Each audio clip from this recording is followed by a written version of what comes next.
Many parents think though you talk to your kids for the first time about sex when they turn 18 and like sheepishly talk to them about condoms or something, like it's a one-time conversation and never again, and you're awkward and they're awkward.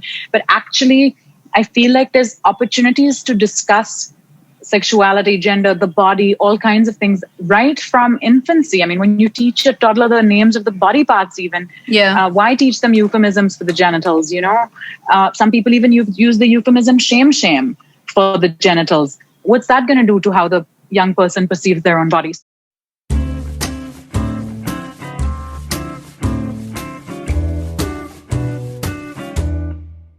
Today's episode is with a lady who's India's most prominent voices on the internet in the field of sex education, Leeza Mangaldas.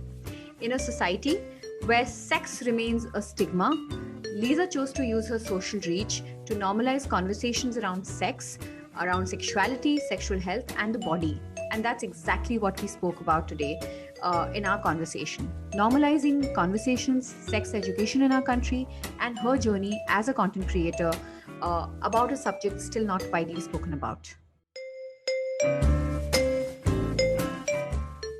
Leeza, welcome to Questions I Wanted to Ask.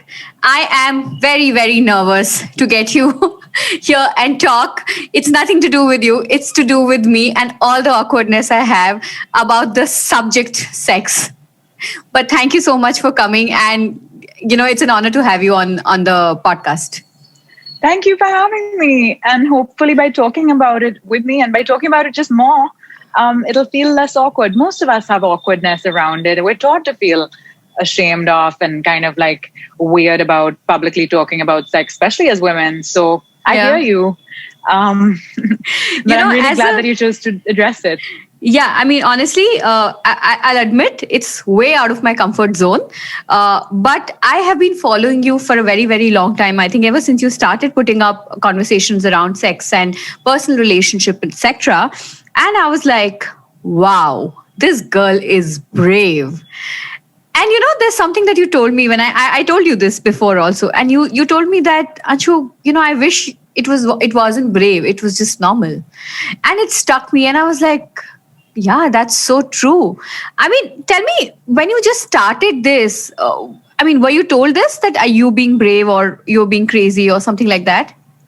Yeah, I think a lot of people, there's this strange use of words like brave and bold as euphemisms to describe particularly women who own their sexuality, or, whether it's a picture of a woman looking sexy or whether it's somebody talking about sex or things that aren't usually talked about. Oh, she's so bold, and that word bold is used. It sounds like it's a compliment, but there's actually like this tinge of judgment, almost like, how can she do this? Yeah. Like, is she, or like, is this person too much, like there's a strange tinge of your own shame being spilt onto this other person because they're doing this thing that seems somewhat unacceptable to you. You're like impressed, but also kind of judging them. I don't know how to explain. I'm not saying you're doing that. I'm just saying in general, words like, oh, she's wild, bold, nasty. I don't know, dirty. I don't know. Funny words like this,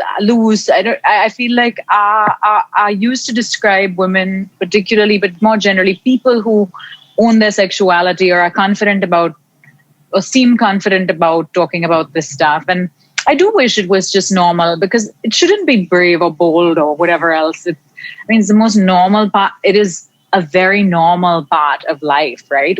Yeah. Your sexuality, whether or not you have sex. I understand there's also people who are asexual who might have no interest in sex. So I'm not trying to say everybody has to have sex, but I think that being sex positive or being comfortable, not judging other people for the way they conduct their personal lives and allowing for a multitude of expression rather than only thinking this very sort of cishet binary approach is the only acceptable thing. In India, we kind of think that only, within a marriage, ideally a same religion, same caste marriage to be a member of the opposite sex, like that's the only respectable paradigm within which your sexuality can be explored or within which sex can be had. And that's a very oppressive paradigm, right? There's obviously a whole range of other desires, and it's unfortunate that people kind of have to lead sort of a double life because society doesn't really allow for you to publicly express yourself if your desires don't conform to that box, you know? I understand. I think, when I said brave, I also meant, and as somebody in the business of content, right, and talent, I know what you would have gone through when you would have put all of this out, right?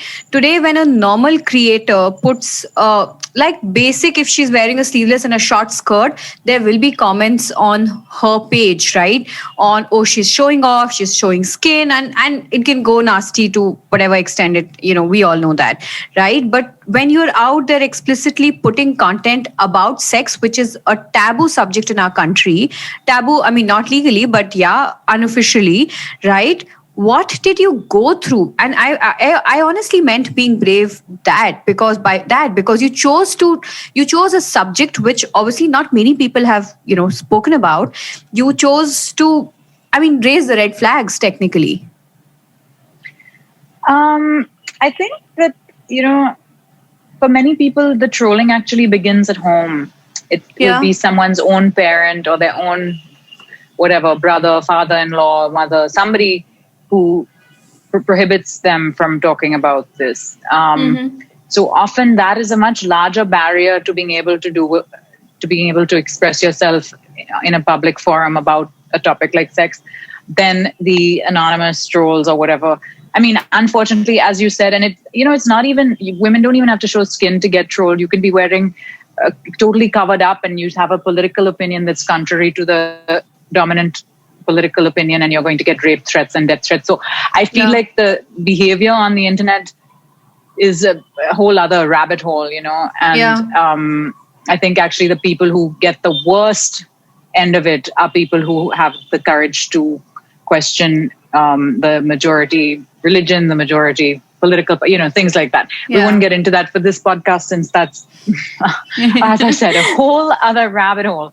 But yeah, so I would say trolling was not for me an obstacle. I mean, you have to have a thick skin as a content creator. As you said, you could be talking about anything from lipstick to politics and you're going to get trolled.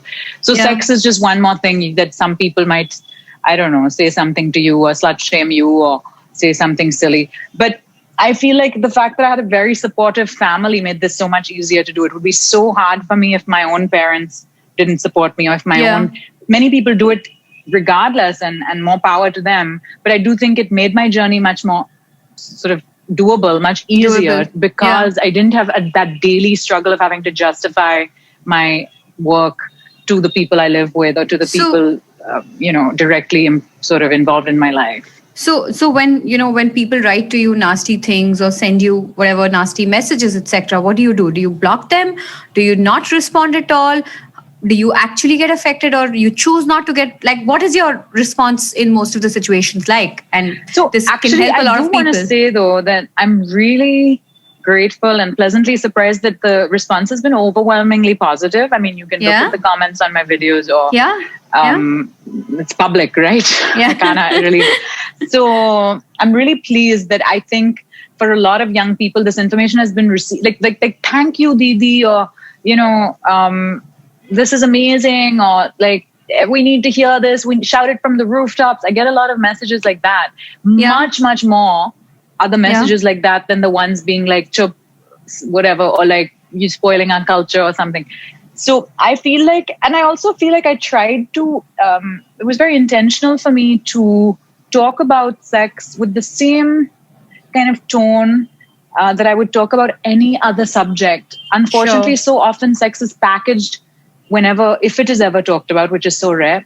If it is portrayed in the mainstream media or pop culture or whatever, either it's portrayed as this bad, like, it's this subject of judgment and shame and like hi, chi kind of thing, or it's like funny and ridiculous and the butt of the joke and like, an opportunity for gossip or something like that. So either it's presented as ridiculous and funny, or, really shameful and sinful and things like that.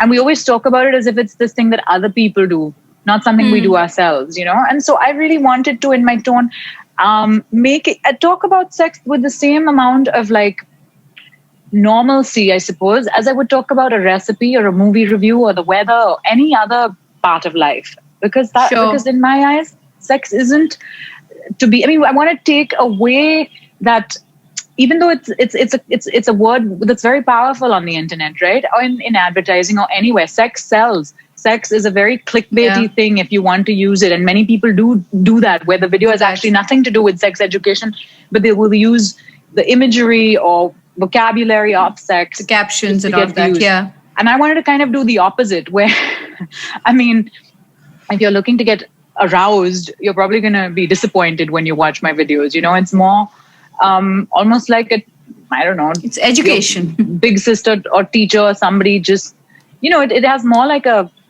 yeah, exactly. It's educational. It's very, I feel like I don't mince anything. I don't try and be coy about anything. I just say it as it is. And I try and make it accessible and friendly, but I didn't want to make it titillating. I'll amp up. I mean, maybe I'd get even more views if I was like, you know, doing it in a bikini and like being like, oh, but, and there's nothing wrong with that. I mean, I think each to their own, and different people express sex positivity differently. And there's absolutely no shame in embracing your body and showcasing your body and all of that. But for me, particularly for my content, I just wanted to make it just the way I talk about anything else, you know? Interesting. So, you know, when you say that you wanted to normalize this, and there is not enough being said about sex in a normal way. According to you, what are the conversations which are normal? I'm just trying to understand, right? As somebody who works with brands, as somebody who works with creators, what are these normal conversations? What can creators add as part of their content to normalize sex or normalize sex education? I think that firstly, because it's a subject we're not taught about, it's not a subject many people know a lot about. So it is hard to normalize talking about something you yourself don't know much about or are not comfortable talking about. Sure. You know, so people might have long conversations about red lipstick or which primer to use or which sports team or video game they're really interested in, and they might spend hours every day invested in exploring, you know, makeup available or video games that are available or whatever it is, right? These are interests of young people that are very popular genres in content, beauty, gaming, extremely popular genres.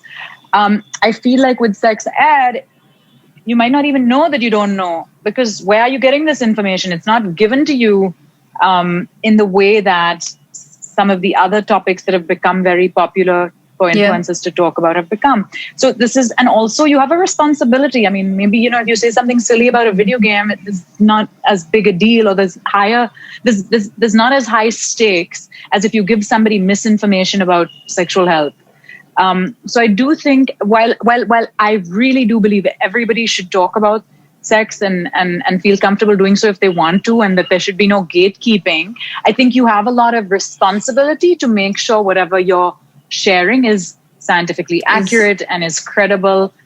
And so perhaps it's a slightly more complicated genre to talk about because it requires some investment in learning about the subject, you know? Sure. But I think that, you know, that is not to say only doctors should talk about sex. I think what's very unfortunate is we see sex as either pornographic or pathological. Like the internet is filled with porn, right? It's easier than ever before to watch people have sex.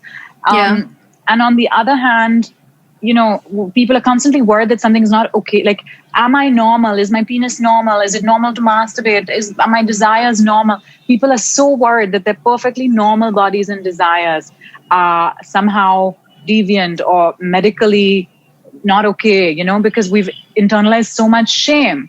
And I think this idea that nobody who's not a doctor should be allowed to talk about sex further pathologizes sex in this way, because I mean, there's so many aspects of sex that are not pathological, you know, to talk about pleasure, to talk about just knowing your own body. Those are things that anybody should be able to do. And I think that it's so important, therefore, to encourage both very responsible acquisition of information, crediting sources, making sure your sources are reliable, really learning about this if you want to talk about it.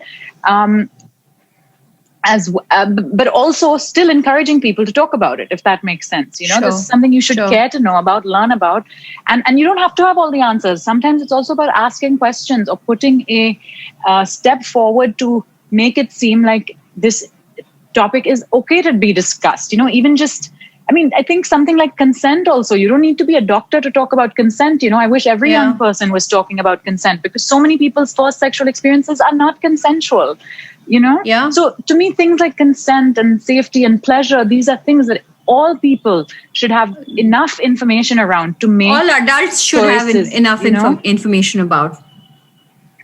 I mean, different countries have different legal ages of consent. So that's something that can differ from country to country. In some countries, the legal age of consent is 16. In India, it's 18. So even if you're not yet sexually active, I think it's very important to understand consent, because consent is, even somebody just touching your shoulder, whether that's consensual or not, is something that we have the right to think about and talk about. There's this tendency to equate sex with penetration and to think of, sex as an adult activity. But the truth is, unfortunately, that a lot of unwanted sexual contact happens even to children. Sexual abuse is a huge problem among children of all genders. It doesn't only happen to girl children. We never talk about this stuff, So I think understanding consent actually needs to be done at a very young age. Understanding good touch, bad touch, those are things that you can teach children.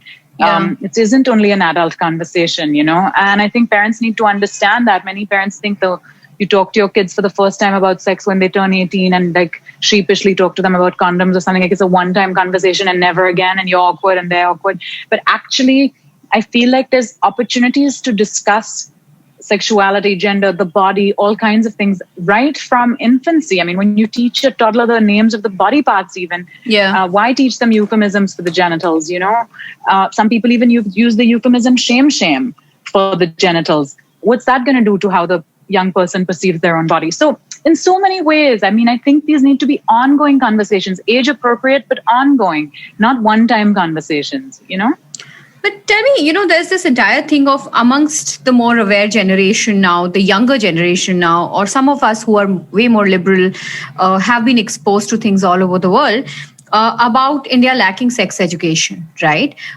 If you have to break it, I know that there is this thing in schools, at least some of the schools in urban cities, which are teaching children good touch and bad touch, right? But at the same time, I just feel that then there is an entire gap where everything else is, left. And then the kids are left to kind of figure it on their own or whatever through the internet and all of that. How does that part piece comes in? Like kids who are 8, 9, 10, when they're being slowly exposed and, given exposure to things happening around them. How does one bring that education? See, I think it's very tempting to just pass the blame. Like the parents think the schools should do it, the schools think the parents should do it, and nobody's doing it. I wish that comprehensive sex education was part of all school curricula. But to be honest, the state of sex education, not just in India, but across the world, is very lacking. It isn't perfect anywhere.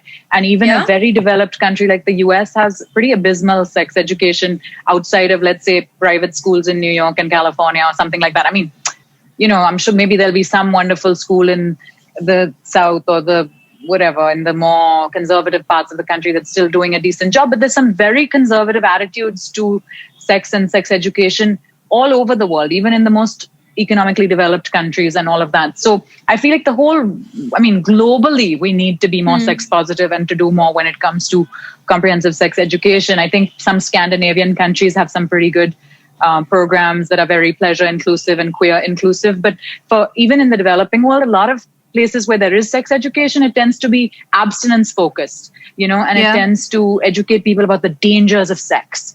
And scare them into not having sex. Like, you will get pregnant and you will get diseases. So, do not do it or you'll go to hell or whatever.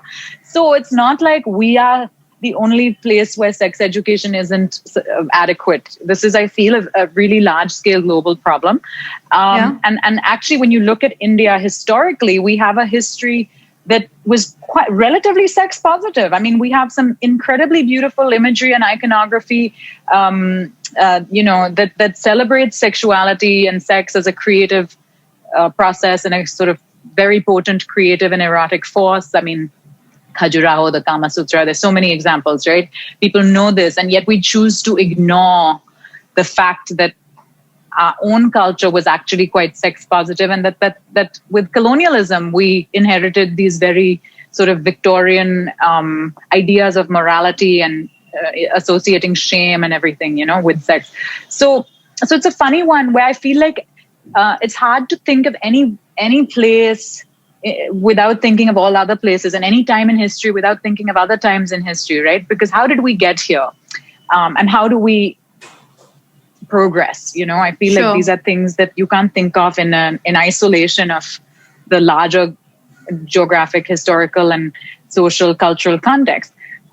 So I do think that that schools and parents and really anyone who's in a position to sort of impact the lives of young people should see it as a responsibility, because studies globally have shown that young people who do have access to sex education, who can talk to a trusted adult, such as a parent or a caregiver or a teacher about sex, are more likely to delay having sex and are less likely to take risks with their own or another person's health or safety.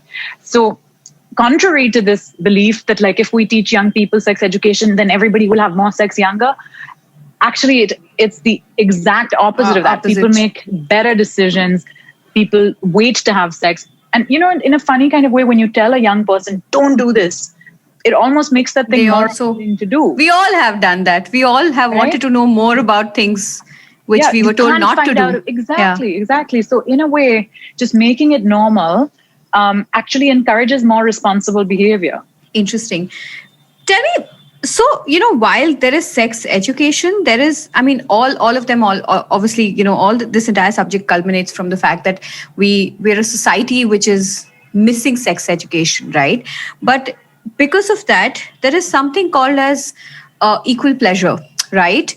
And more you see women not being able to express pleasure, right? Or being able to understand their own pleasure. Do you mean the orgasm gap? Are you referring to the orgasm gap? Just overall pleasure, right? In sexual relationships. In India, women are not able to express themselves, right?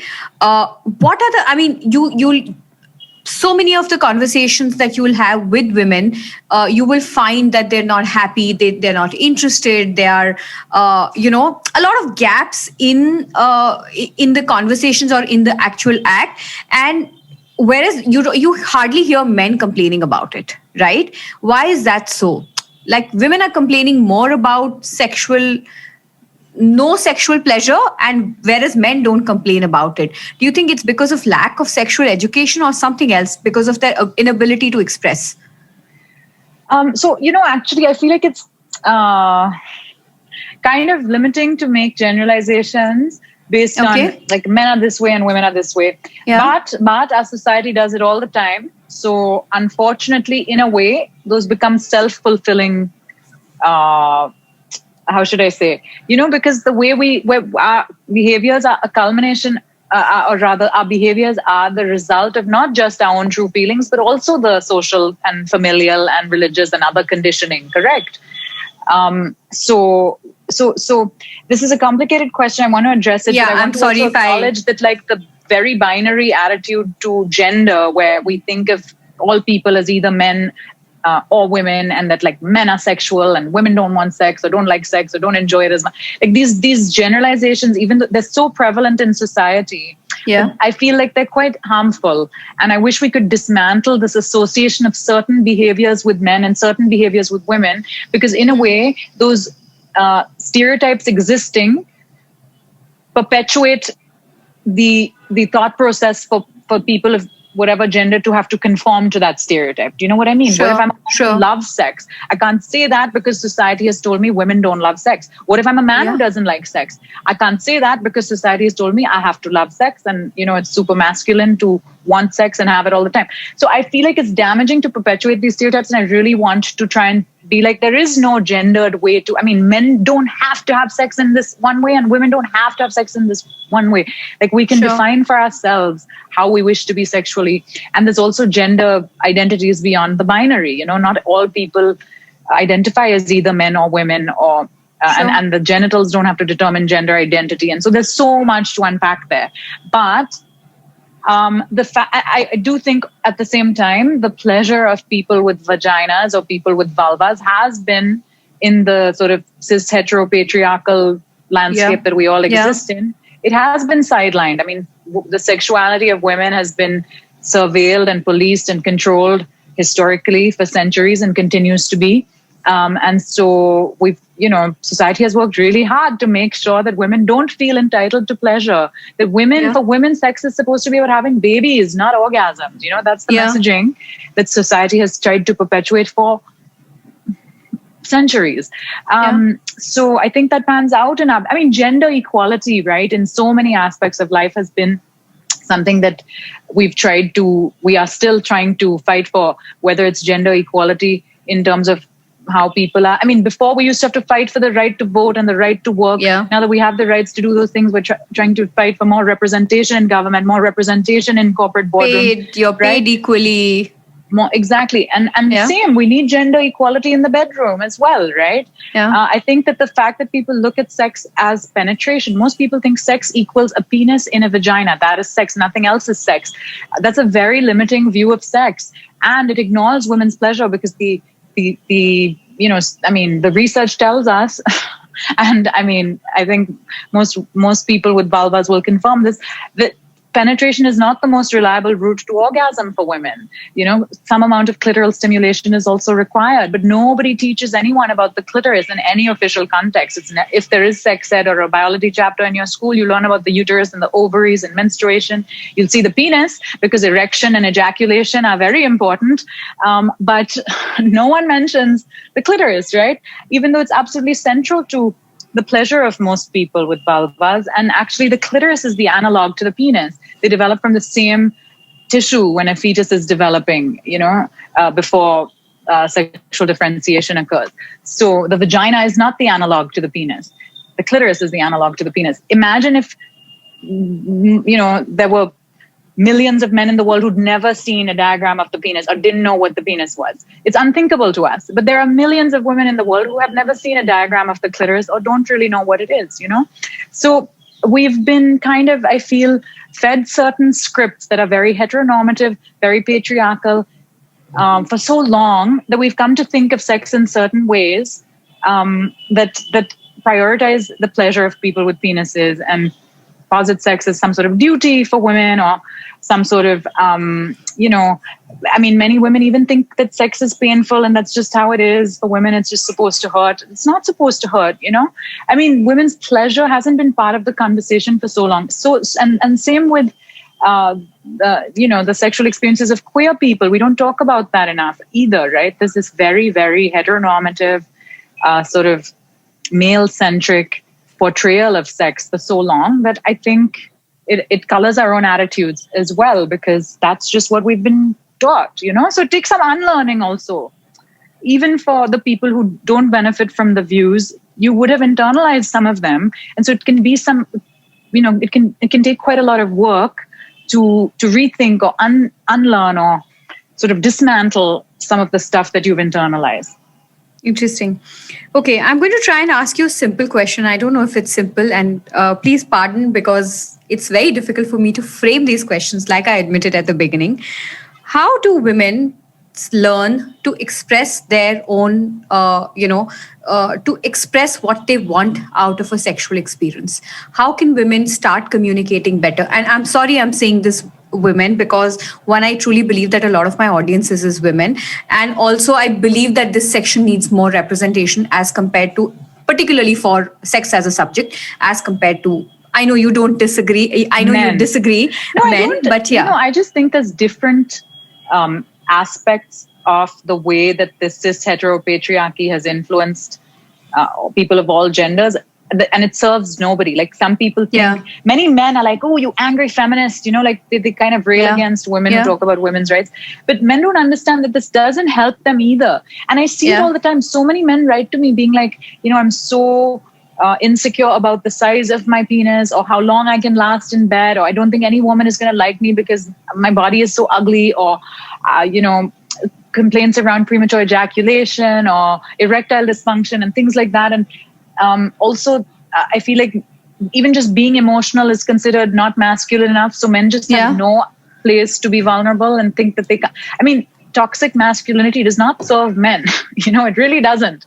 The patriarchy does not even serve men. So I feel like it is in their interest to dismantle this as well. They're not doing us some favor, Yeah. And this emphasis on performance, like, is kind of damaging to the idea of sex, because it feeds into that whole like sex equals penetration. That's the only way to do it. Yeah.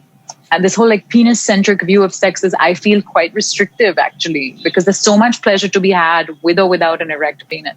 Doesn't matter how big it is either. Dil bada hona chahiye, but you were saying, how do we get better at communicating? How can women learn to, express themselves to their partners, whoever the partners are, right? To express their needs, their requirements, pleasure, displeasure, whatever it is. How do women communicate? I really think that for women, it can be really just the most wonderful gateway to understanding your own pleasure to masturbate.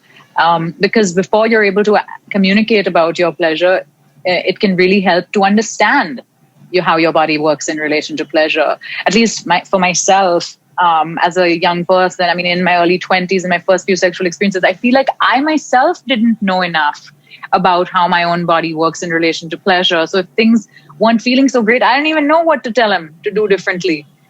Sure. I kind of thought that my pleasure is going to rely on the skill level of the partner. That it's going to feel amazing when he's a good lover or something like that. I don't know. It's funny how we kind of put a lot of pressure on the other person in our own head sometimes. Like the sex is going to be good if the other person is good in bed. But actually, self-awareness can really dictate the quality of your sexual experiences. If you know what gives you pleasure, it's much more likely that you're going to have a pleasurable experience, because you can communicate that knowledge to your partner. And I think just being receptive to feedback, both partners or whatever number of partners, I think if you're willing to give and receive feedback, you're willing to make your partner's pleasure as much of a priority as your own, that can be a really wonderful place to be, because then together you're kind of viewing sex as a shared experience rather than attaching your ego to the perception of your performance, you know what I mean, versus their performance or some sort of thing that you're doing to impress them. Like so often we're worried about how we look and whether the lingerie is nice enough and whether the cellulite is visible and how we look when we're having an orgasm. And like there's so much concern over all this other stuff that you're not even in the moment or able to enjoy what's happening, because there's this element of like almost like, you know, I don't know, there's a performative element to it, right, in a way.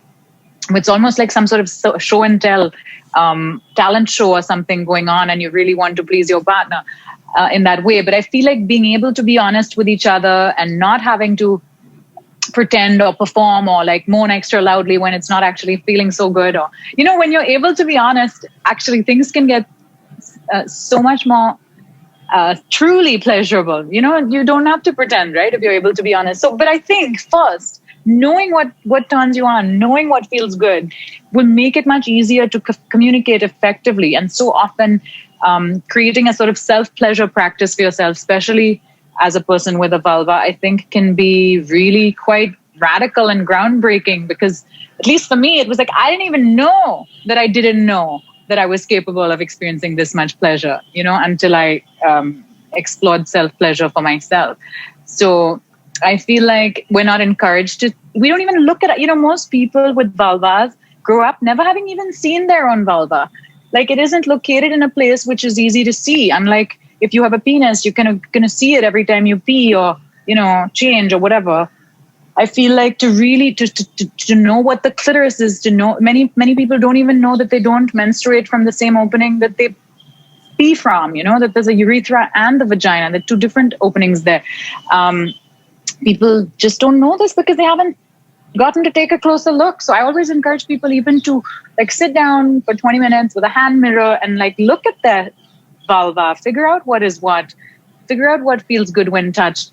When it comes to like, you know, genital sex, and the clitoris is one of the most reliable routes to orgasm for people with vulvas. So it's quite wonderful to explore that. But there's also so much else that can be really pleasurable to stimulate in bed. You know, there's so much beyond the genitals for people of all genders. I mean, some people can experience an orgasm from someone stimulating their ear or their foot or their neck or their nipples or, you know, and lots of other non-genital parts of the body. So I feel like even just thinking of your body as this like wonderful source of pleasure and this and feeling confident in your body, those are things that society doesn't encourage us to feel. You know, most of us have body insecurities and feel some amount of shame about our naked bodies, and no matter how we look. So I feel like it's a process. It isn't a quick fix solution, but I think firstly feeling like you're worthy of pleasure, feeling like you're wonderful as you are. Those are things as women that we're not encouraged to feel. So I think it's where it starts. Interesting. Wow. This is like a lesson for me. A lot of it and I'm admitting it. As content people, there's something that we both know. The most viewed genre of content in this world is porn, right? In spite of that, it's seen as, if I have to put the exact word, it's chi. Oh my God, it's dirty. A lot of women don't like porn for whatever reasons. Why is there so much of disparity? Do you think it's normal to watch porn for both men and women? Or you think there has to be a limit to how much you consume and stuff like that? And the kind of porn. Yeah, I think a lot of people watch porn of all genders. It's actually less... sort of people think women don't watch porn, but women watch porn. I mean, Pornhub releases statistics every year, and it's not like 1% of women. It's like something like 30% of women. There's different 40. I think it's 40 from what I've heard. Yeah, and then it increases every. Things like internet access are also skewed by gender in the sense that more men have internet access than women in many countries. Things like that. Yeah. So these are hard things to generalize. And again, I feel like gender stereotypes are not very helpful. So with porn, unfortunately, a lot of mainstream porn, free internet porn, has been, if it is studio produced, it has for a long time been produced with a male viewer in mind. So the way that it portrays sex is often very sort of neglectful of women's pleasure, or violent and misogynistic. There's also this tendency to fetishize different ethnicities and different body types instead of representing.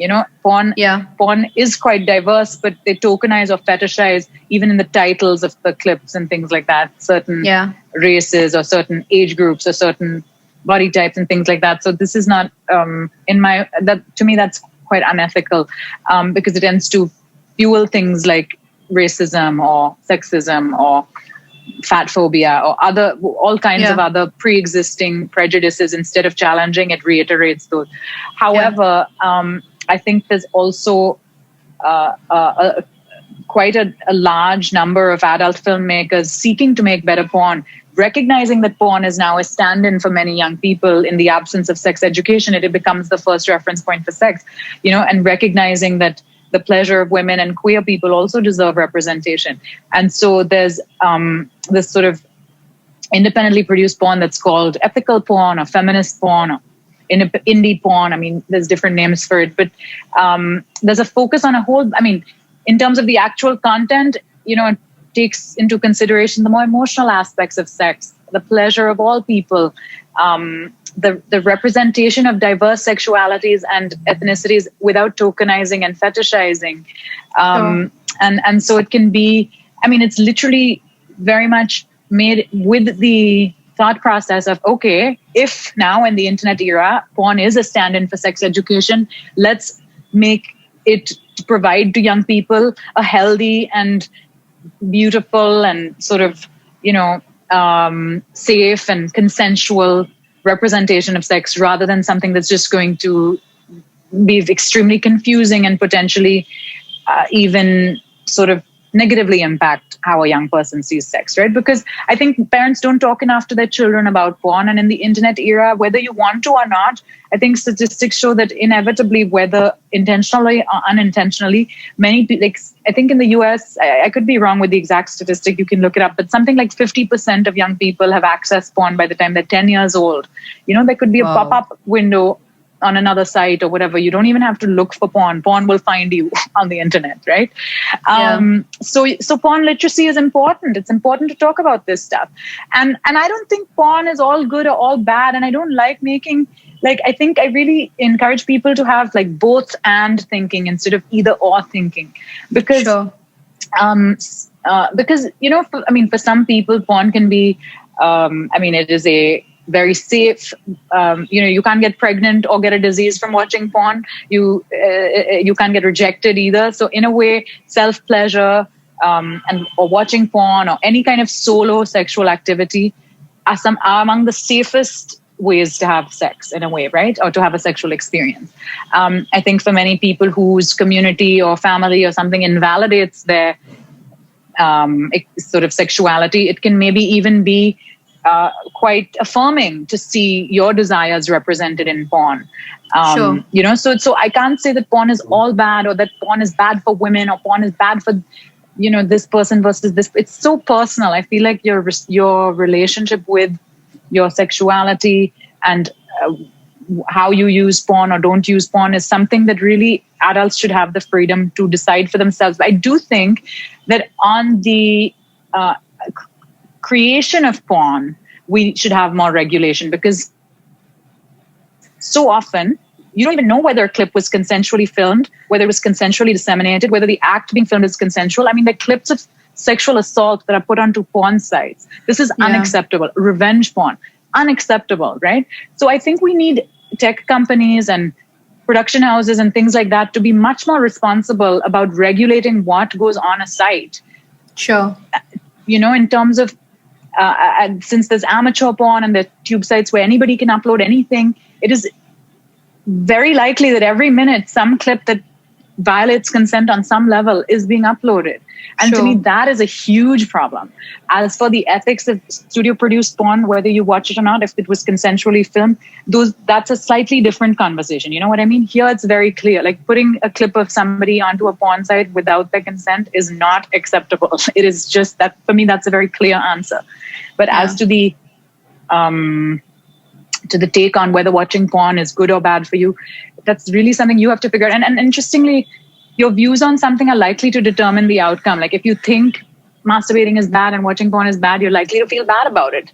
If you don't think it's so bad, you're probably going to be able to enjoy your pleasure more wholeheartedly. So I feel like there's a real requirement for people to think these things through themselves. Because beyond a point, no third party can tell you about your sexuality or your pleasure or your identity. That's really something for you to figure out. I think what I try to do is encourage people to think about how much of their feelings or attitudes or perspectives are truly reflections of their sense of self, and how much are simply the result of what you've been told by society, family, religion, and all of this other stuff, Interesting.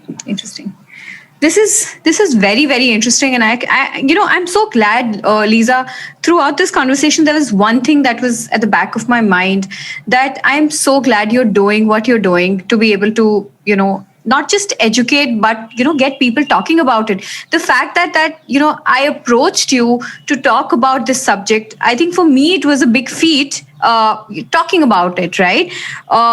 And I'm sure there are more people like me who would like to come and talk to you about it and normalize this conversation. I have a 6-year-old daughter, and I'm sure, somewhere going down the line, I will talk to her about sex and educate her about it, and not just in a way of good and bad touch, right? It will evolve more.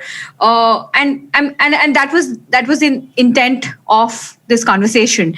That they say that everything begins from home. So I wanted to do it first where I speak to you, and, everything else, everybody else can be taken care of later. But tell me, in all of this, like I again said, you have been very, very brave. Yours is a beautiful social media page where you're talking about so many things, and, there are so many new terms that you put up, which I wouldn't know most of the times. And it's nice and interesting to know about those things.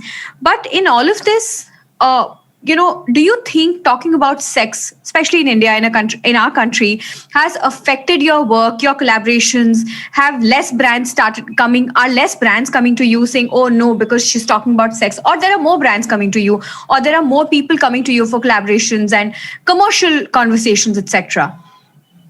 Have you been stereotyped, or you've not been stereotyped?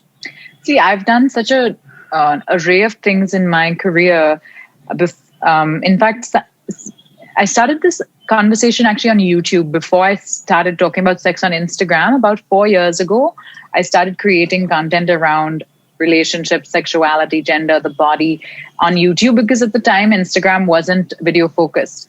It was a photo sharing platform, but I feel like even just as recently as 4 years ago, it wasn't as easy. I think people were just starting to have digital careers. Like, I was working, I wanted to pursue a career in the media. And when I graduated from college in 2011, I worked with TV. I worked in television for like 5 or 7 years before I started moving to digital, because at the time, mainstream media was rapidly losing its foothold, but it was still the real deal. TV was the big deal. YouTube and all was like, how do you can't, I think people had not wrapped their head around the idea that you could be a YouTuber as a career, right?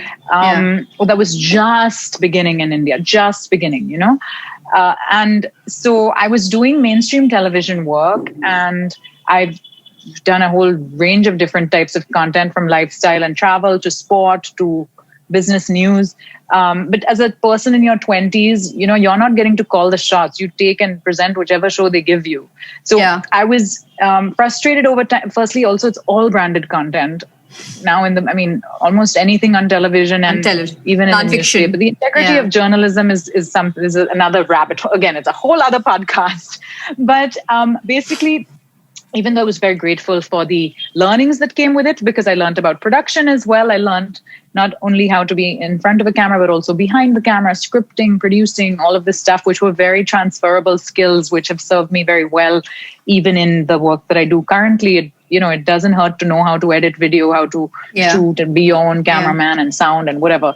So I enjoyed working in television, but I wasn't getting to talk about the things I cared about. So it was paying my bills, however, and that's important. So I was hosting a football league, the ISL, for 5 years I hosted that. And I started my YouTube channel alongside.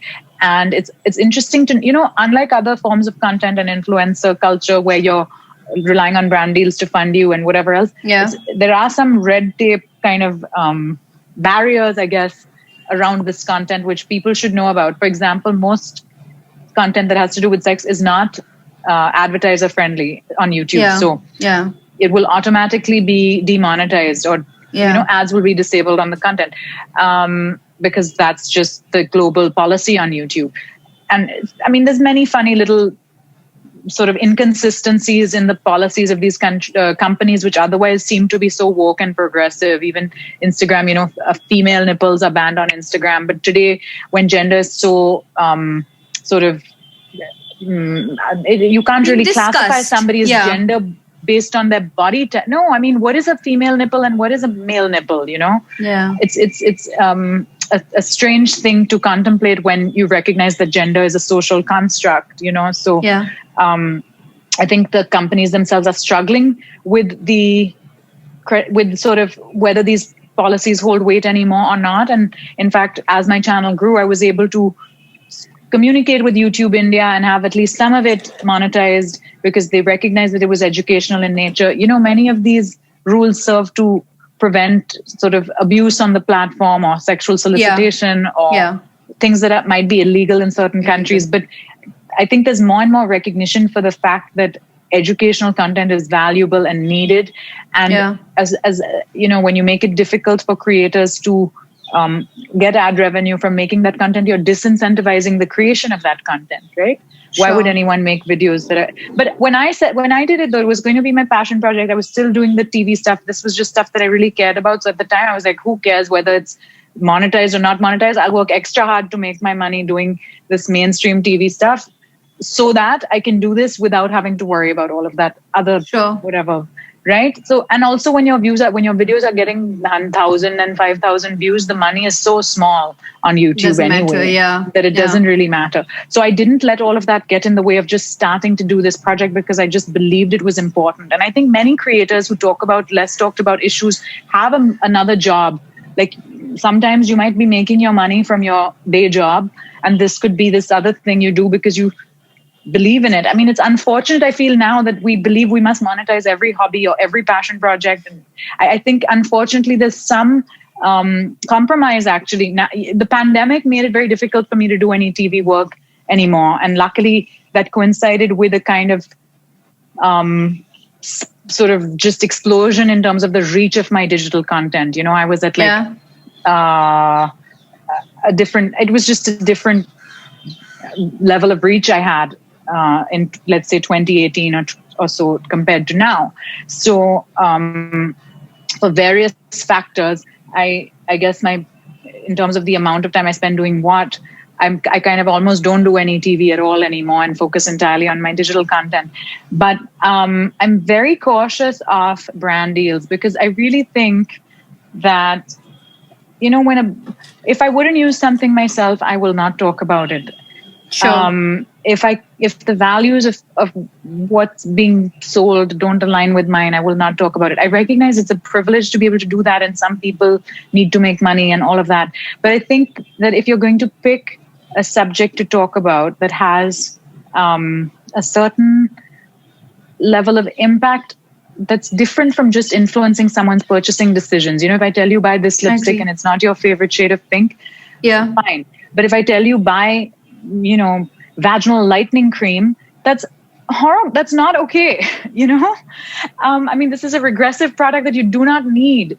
And so for me, even if 10 brands come to me saying, please sell my vaginal lightening cream and tightening cream and vaginal wash and all this stuff, I'm like, I cannot in good conscience recommend these entirely regressive and ridiculous products that don't even deserve to exist and that feed on the insecurities of women just because money is being offered to me. I just cannot, no matter how much money is being offered to me. So actually a lot of brands come my way because sexual health and wellness is a very nascent space. There's a huge opportunity because it's something that isn't being served sufficiently, But like condoms are amazing. Lube is amazing. Sex toys are fantastic.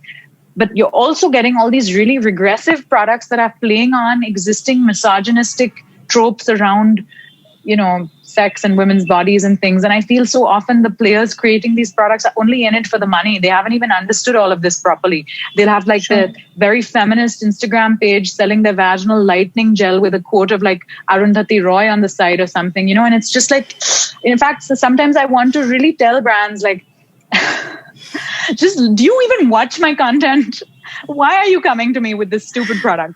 So I would say it hasn't hampered my work. It's funny. I feel like also in terms of how brands think, I don't know, I could be wrong, but numbers are a huge consideration for brands. And so I feel like if you're a content creator, your numbers are fantastic, if I have to put it that way. So you get a lot. It's funny because I've been doing this quietly for so many years, but it's only after, I don't know, I crossed a certain threshold in my audience that brands open the floodgate of brand opportunities. But I feel like it's particularly important for this genre of content to only collaborate with brands that are actually forwarding my goals and my mission with a similar value system. There's some amazing companies that are very pleasure positive and I'm a huge proponent of pleasure products. I'm a huge proponent of lube. And unfortunately, those aren't easily available here. So sometimes I just talk about things that I genuinely use and have, without naming the brand, but so you see the product, because I really believe these are things that can be life-alteringly wonderful to use. But I would never recommend a product that I would not use myself and that I cannot align my values with. Tell me the last question. What next from here? How do you plan to scale up this entire, I would say, mission of imparting so much value through your content, right? How do you scale up, and how do you think people like me or other creators in the ecosystem can help you and support you bring in more value, how can people like us help you and support you? Thank you. I feel like this isn't really about me. I wanted to make it normal to talk about this stuff. And so every time I see another young person talking about this or sharing something I've said in their stories and adding their own experience to it, or every time I get a message from a woman being like, I had my first orgasm thanks to something I learned from your video.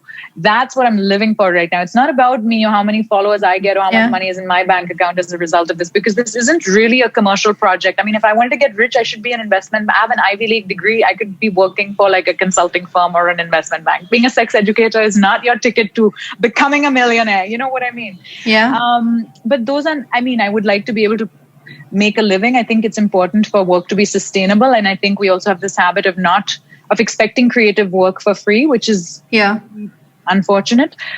So I think that if I do anything with a brand, or if I do anything with some third party that is profiting from my participation, I definitely deserve to be paid. But I think there's also like a social impact aspect of my work, which is much less about me and how famous I get from it than it is about hopefully the value that you're creating. Access to this information is creating, you know, and I don't own this information. Some of it is factual information. I've just bothered to do the research. I don't own these facts. So if 10 other people tomorrow want to talk about the clitoris or the hymen, I mean, I would be standing there cheerleading them, because I really think that societal change is not possible with one person saying things, you know.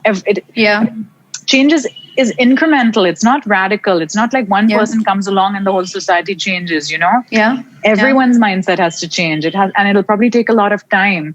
So just as there have been people who've done this before me, I mean, there's Paramita Vora, who's one of my favorite Indian women who sort of dedicated much of their career to talking about sex and sexuality, or Seema Anand. And these are only two names that are coming to my mind now. But obviously there's generations of people who've talked about and thought about and written about sex and sexuality in the Indian context long before I came along, and there will be more and more even after. You know, this work just has to keep on going. This genre is such that unlike people who perhaps are looking at content creation very much as a profession and as some sort of with a business strategy and goals for each year or something, I feel like personally, I'm not driven by goals in terms of like, I have to have these many followers by this and this date, and I'm going to post this many reels this week and that.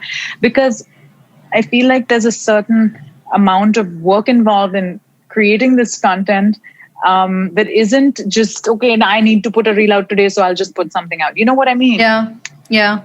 If I feel like the importance is much more on the credibility and the quality of the information rather than just putting something out every day because you have to, you know what I mean?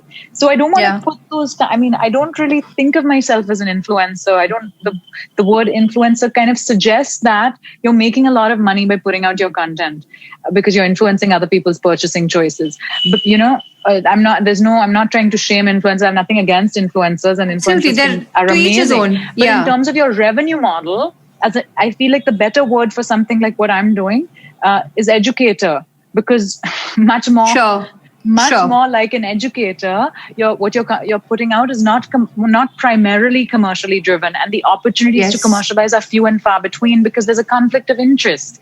You know, it is hard for me to both educate and sell you something. Very rarely are those two aligned. So I feel like for people talking about certain things, sex education being one of them, but perhaps if you're talking about any number of them, I feel like if the content is very clearly educational, then educator is perhaps a better word than influencer, because you're not primarily making your money by influencing people's purchasing choices. You're providing access to information, you know, so it's just a bit different, even in terms of the viability as a career. And it's good for people to know that. Interesting. Leeza, I have to say this. I want to end this. I started my podcast around 6 months back. And, you know, when I started, I just had this thing that, you know, being in the entertainment business for almost like over 15 years, I've had the opportunity to meet some incredible men and women, right? And an artist, doing some really good work, both on the business side, on the creative side, etc. And I thought that, you know, how could I better my life by learning from things that they do, right? And that was the sole purpose of this podcast. And today I'm so glad that I've had that conversation with you. So thank you for doing what you're doing. Thank you for choosing, you know, to speak about a subject that really, really is important. And and anything as from a creator perspective, as somebody in the business, if there's anything that we can support you to be able to do this more, to take it, you know, to larger audiences, to bring an impact, I'll be the first one to kind of be cheerleading for you. Thank you for having me. Thank you so much. Okay. If you've enjoyed this conversation, please make sure you hit the like button, comment what was your favorite part, and also subscribe to the channel. We have lots of fantastic people coming up. This podcast is available on your podcast app by the name Questions I Wanted to Ask. You can also follow me on social media for more updates, short format content. Links will be in the description.